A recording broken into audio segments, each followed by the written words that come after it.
Do you guys see one pagers anymore? No. I try not to. I actively Some avoid them sometimes as we much as ask for possible. them at Cooley. We actually ask them to create one for us, but I don't see them just being sent. So I actually like one pagers and I think Yeah. they're very useful when done right. I just know that 80% of the time they suck. So I for think those that's of you why who I are don't you ask I'm for sure them remember anymore. this, they're Yeah. literally a one page Yeah. where highlights your company, not your entire pitch, but enough highlights so that the VC can look at it and decide, oh, I do want this meeting. It's almost, a bit of an overview. Yeah, I think so. Here's my take on this, and you let me know if you agree with this or not.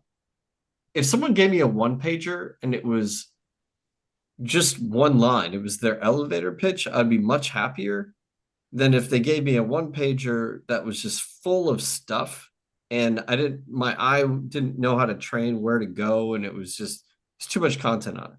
So And there I are think, about six fails on the one pager. So yeah, the Okay, elevator let's hear pitch, them. okay, well, I promise you I'll give them to you. yeah, The elevator pitch is like a set of Legos.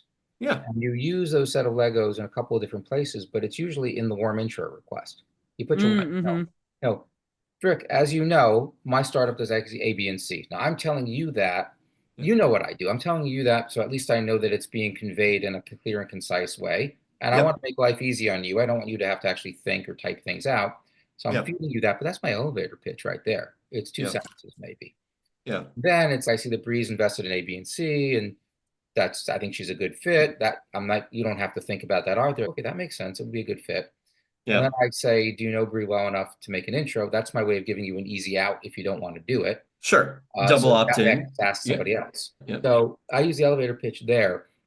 The one pager, when done right, is not the it's not everything in your deck. It's the yeah, key elements, like one step below that elevator pitch, where I might have told you my market size in the elevator pitch, but I probably didn't tell you my revenue model. You might be yeah, curious about that.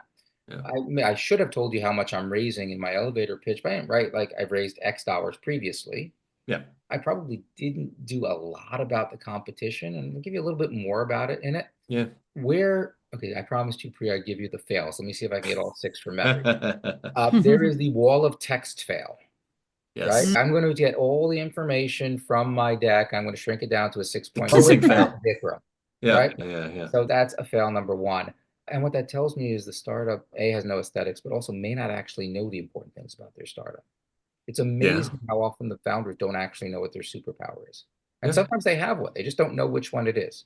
yeah. Number two is the feature list, right? It comes in Hmm. red, it comes in blue. I don't freaking care. I don't care about all those features. That's probably not what's going to get you into the meeting.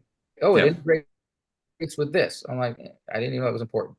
Related to that is the FAQ. Who cares? Right? yeah, So as an attempt to predict all the questions you might possibly have about my startup.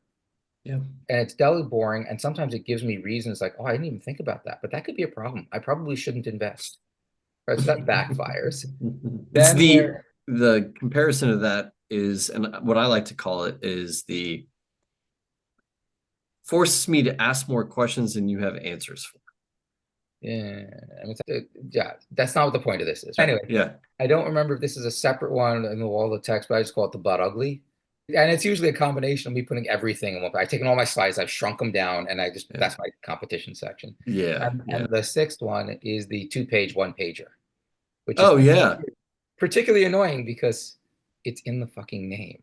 Yeah, yeah, But really, like the mentality behind it is always my startup's really complicated. I understand like other people should have one pagers, but yeah, I'm a special snowflake and I should have two.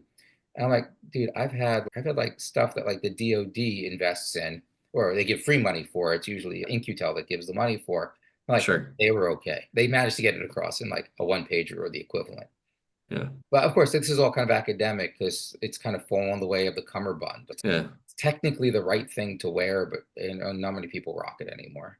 Download The Entrepreneur's Odyssey by Andrew Ackerman today. Scan the QR code on the screen.